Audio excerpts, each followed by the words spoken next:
So how do you follow up quite possibly the best game on PlayStation 3 of all time? How do you manage to top one of the greatest games of all time and do it in only 2 years? Well, Naughty Dog didn't manage to top Uncharted 2, but they came pretty damn close. Hey, even the best studios have an off day, but the difference with Naughty Dog is their off day only means a few less Game of the Year honors. You know, it's not like a YouTube auditor's off day where he's just fucking the wrong hole.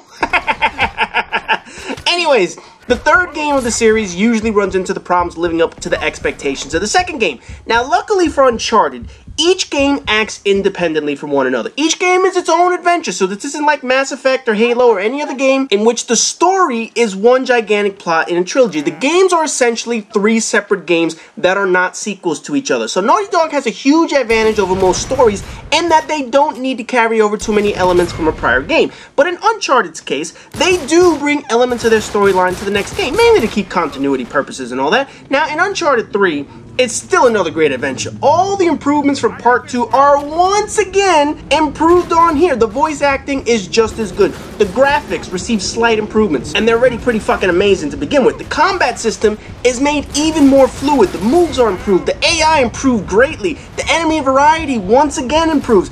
Everything Uncharted 2 improved upon, Uncharted 3 goes one smaller step further. Technically, this is a better game. Multiplayer-wise, this is a better game, and I'm going to get into the details of that a little bit later. But story-wise, it just falls short of Uncharted 2, and that's a big reason why most people, including myself, would rank Uncharted 2 ahead of Uncharted 3, and it's not by a lot. If Uncharted 2 is a 9.9, this is a 9.8. If Uncharted 2 is a 9.5, this is a 9.4. It is that close in quality. It's an amazing game, and absolutely nothing glaringly wrong with the game because Naughty Dog's quality is still superior to any studio out there, but the storyline and the plot devices just aren't as tight as they were in Uncharted 2's effort. There are 3 things that fall short in this campaign compared to Uncharted 2. First off is the jump into the storyline from pretty much all over the world this time around. You know, Uncharted 3 wanted to go bigger than before. Last time a company did that was Modern Warfare 2, and we all know how that turned out. In the first 2 games, we stood in jungles on island in just one game, then spent the majority of Uncharted 2 in Nepal from the town all the way up to the mountains and villages in that ship. It kept shit centralized. Here, Uncharted 3 jumps all over the fucking place on a wild treasure hunt. We start in England, then a forgotten chateau in France, Syria, Yemen, the Ruba Kali Desert, plus a flashback to Colombia where it shows how Sully and Drake actually met. Personally, I thought that scene was excellently done. It really shows how much thought Naughty Dog put into their character development, but I'll talk about that a little bit later. But in any event, the globe-trotting efforts are certainly a break from the norm, but in all honesty, it just feels like they're attempting to fit in as many cool ideas into one game as possible. It's like all the top people sat in a room asking each other, how do we get a burning house into this game? How do we get a nighttime fort into this game? How do we get a London museum into this shit? Don't get me wrong, I like that it's not just one location and we get the variety, but from a storytelling standpoint, did we really need Syria? I mean, as cool as the French chateau was it necessary?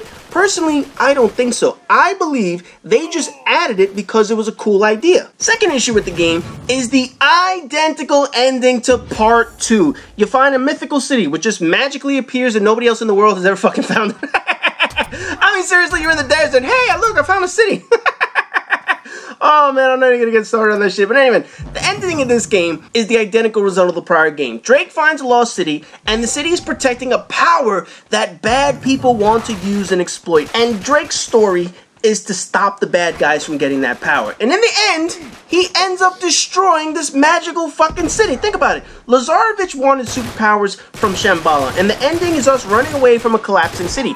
Here, Marlowe wants the hallucinogen in the water, and the ending, another collapsed city that you need to run away from. Not for nothing, man, but destroying these fucking things has become so cliche from movies to now video games and shit like that. Think about this, man. Indiana Jones destroys the location of the Holy Grail and that fucking alien temple bullshit at the end of the fourth meal. Oh, don't even get me started on nuking the fridge.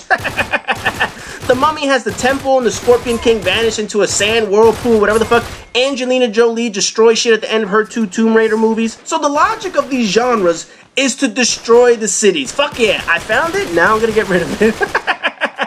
Uncharted 3 seems to follow that same exact logic, and we had the identical ending from Uncharted 2 to now we get the same one in Uncharted 3. Now, the final pet peeve that I have is the major set pieces and how unrealistic they've got. You know, it's in conjunction with the first complaint that I mentioned about how they're just adding shit now, but originally, Drake was portrayed as a normal guy who happens to hunt treasure, and now this motherfucker's surviving all kinds of shit, man. He escapes a burning chateau that just happened to be abandoned in the middle of fucking nowhere, France.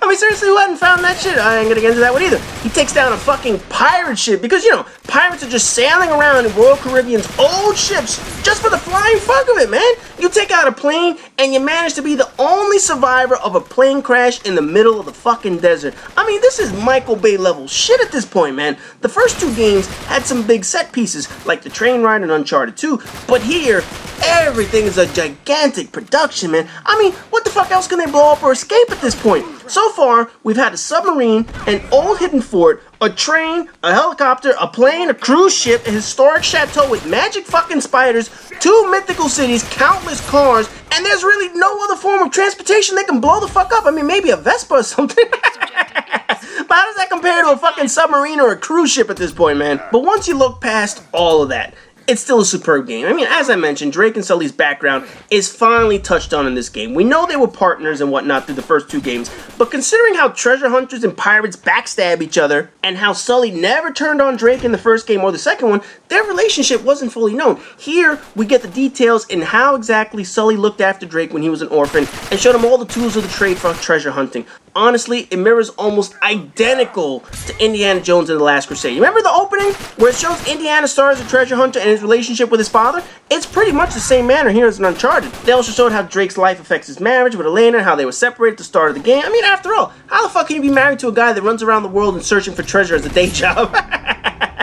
We get a different type of bad guy this time around. Instead of the ruthless military guy, we get an old lady. Not my first choice of enemies to beat. Hey, but something different. I mean, chances are you weren't going to get into a fist fight and punch her in the fucking face in this game. So for that, they added Talbot and all his magical bullshit. You know, people appearing out of thin air, or disappearing like a fart in the wind and whatever the fuck. So he's basically the only muscle you really need to deal with on top of all his henchmen. I mean, seriously, how much money do these henchmen get for being criminal assholes? But the overall quality of Uncharted 3 still matches Uncharted 2. Outside of the small downsides to the campaign, this is still another absolute masterpiece by Naughty Dog. Multiplayer even managed to improve most of the elements from its prior game. Shit, before the game released in June or July or something like that, Naughty Dog rolled out probably the best public beta I have ever seen. I mean, literally, this is the best beta I have ever participated in. Better than Destiny. The beta lasted 4 to 5 weeks or some shit like that, allowing you to rank up your character pretty far in the beta, and each week, Naughty Dog would take the feedback from the players in the beta and tweak their online recipe. Whether it was gun balance, whether it was the spawns, timers, countdowns, you name it, they listened. They introduced new playlists each week for people to test out, and once they tested it out, they would go back to the drawing board and tweak the recipe all over again. There was nothing like this. Well, maybe Minecraft in its perpetual beta state. No, really, for a console game, this isn't normal. But once again, Naughty Dog set themselves apart when it came to game development. Not only do they create the best possible games, but they do it by listening to their fans more than any other studio, and the quality shows in their final product. When the game released and multiplayer came out, I stupidly didn't play this as long as I should have. The unfortunate reason is that it released just 1 week before Modern Warfare 3, and stupidly, I went to play that. Now, there's no debating that Uncharted 3 is not as competitively based as Call of Duty. Uncharted is casual. Call of Duty is filled with assholes. But when you compare the improvements that Naughty Dog was making, and look at the situation Modern Warfare 3 was going to be in, it's almost an unfair comparison. And stupidly, I played Modern Warfare 3 instead of this amazing piece of work. Now, the game modes that they gave us were similar to Uncharted 2, except again, they tweaked all the recipes. You had the competitive multiplayer against other players, which I absolutely hated. I tried it, I knew I wasn't going to like it, I hated it, I never played that shit. I held that open lobby sometime last year, whatever the fuck, you know, the one I was able to create the whole fail volume out of. And you could just see how bad those games were with online. Without dedicated servers, the debts you took, oh god, that was just fucking stupid. I mean, I give Naughty Dog credit for making maps that really did alter the way you play. You know, they had like a moving train at the beginning of Underground, or they had that plane that came through on that map and completely altered that shit. It wasn't total environment destruction a la Battlefield, but it was a decent effort for a casual game, co-op was once again broken into two parts. Both received quite a number of upgrades. The story missions were altered so that the missions were actually told a story. You know, if you play all 5 chapters of the story co-op, it tells its own little mini story, if you will, and then it combines all the bad guys from the prior games. It's fucking brilliant. It's a little short, but let's be honest, it's still a damn fine piece of video gaming. You can play the difficulty setting you want, while those in the room play the difficulty setting they want, and at the end, the money will vary depending on what level you were playing. And in the final mission, you fight the 3 bosses from the prior games, Lazarevich, Eddie, and Flint. And oddly enough, if you bought the Shade DLC package, you can actually use the 3 of them in a prequel of sorts to show you how this adventure actually got started. You face the Shade enemies, which are a pain in the fucking ass to beat, but that was certainly some entertaining shit. Wave mode co-op returns where you need to survive 10 waves of enemies, and this time they refined all the game modes. Before,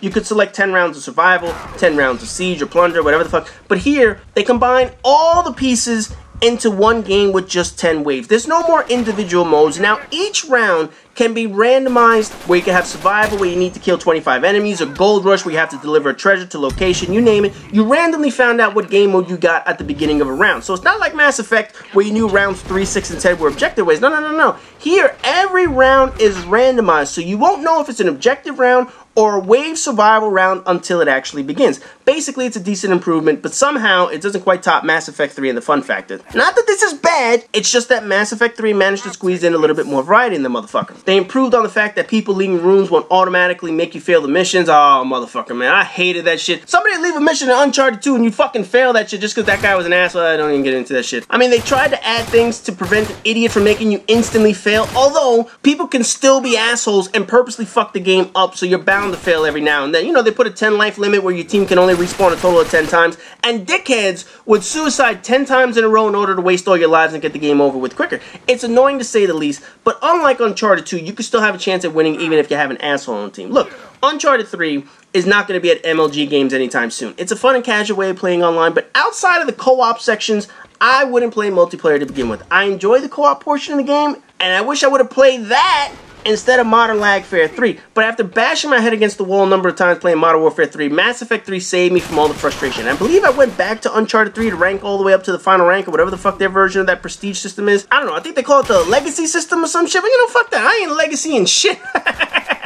Took me 2 fucking years just to get all the way to the end. I wasn't about to reset my shit back all the way to day 1 up in this motherfucker, man. But anyway, overall the game, Uncharted 3 did almost everything better from a technical standpoint compared to Uncharted 2. There isn't a single technical element they didn't touch or improve on, but the only minor downfall is the fact that the story wasn't as cohesive and grounded as Uncharted 2. I mean, that shit was a tough act to follow, and this game is still better than the overwhelming majority of games out there. It takes a truly perfect game to surpass what Uncharted 3 brought to games, and Naughty Dog's ability to take the movies to video games shows here with amazing gameplay. It's just not as amazing as its younger brother Uncharted 2. Now, speaking of perfection, guess what tomorrow is? After months and months of doing this series, there's only one more game left, and I don't think it's any secret what game is coming up. I'm actually kind of shocked the series is finally over after 1 more videos, but we're going out with the best motherfucker possible. So as always, rate, comment, subscribe, and all that good shit. And the finale of the Goodbye PlayStation 3 series will all come to an end tomorrow.